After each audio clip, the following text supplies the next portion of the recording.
లో చాలా స్టార్టప్స్ చూడొచ్చు.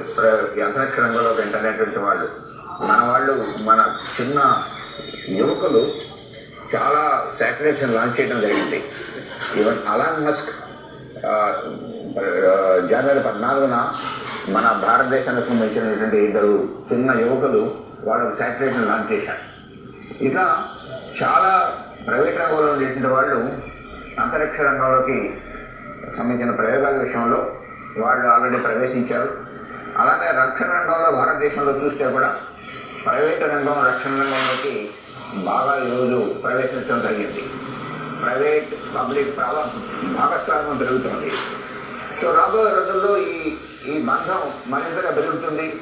మరిన్ని ప్రైవేట్ సంస్థలు కూడా దీంట్లోకి వస్తాయని చెప్పి నేను ఖచ్చితంగా అనుకుంటున్నాను. అసలు ఎందుకు అంటే బేసిక్ ఒక